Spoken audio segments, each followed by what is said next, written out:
position. But when I'm doing this, I'm not really using the muscles there. So mostly we're open chain, all right? The wrist works open chain. So then it really just comes down, if you want flexor carpi ulnaris, you're flexing and ulnarly deviating, right? If you want flexor carpi radialis, you're flexing and radially deviating. If you want to make that harder, you're putting a 1 pound weight in there or a 2 pound weight in there. Or you're strapping the TheraBand down while you're pulling up, right? Extension would be just the opposite, right? TheraBand, radialis, ulnaris, right? Again, a lot of times in the hands it becomes more simple.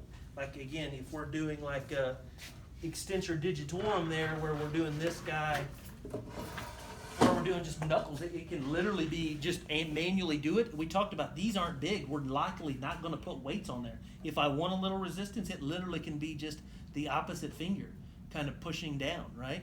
Opposite finger pushing down. They do have some things, we won't have them here because we don't have it, where you can kind of put your, but if you wanted that as an exercise, you could say, hey, we're going to put your finger in the ball, or put those little, I don't know if you've seen it, where you put like the little rings in and you kind of spread it out like that. You could take a piece of TheraBand, put it around your finger, open up, right? You know what I'm talking about? So those would be some finger extensor type of exercise. Gripping is easy. Any type of flexor exercise becomes easy, right? If you're doing, you can isolate and block if you're doing profundus or superficialis, or you can pinch putty, you can pinch paper, you can do, grab a football, anything like that's going to get you more gripping type of exercise. I'm sure I've thought, same thing with the thumb.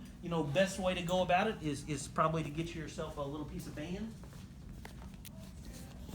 I mean, obviously, again, you can do threes, which is just against gravity, or you can take a little band and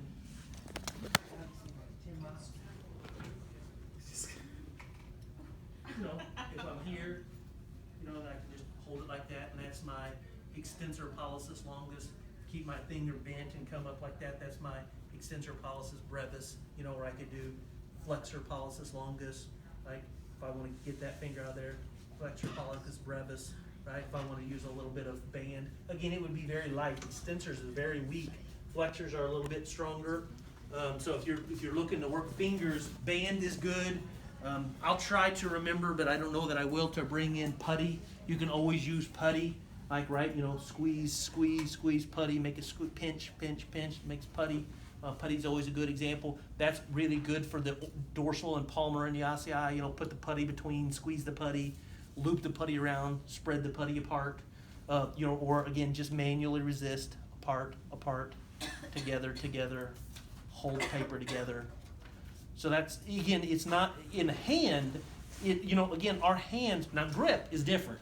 We got, iron worker's going to have 100 pounds of grip or more. So that's a little different.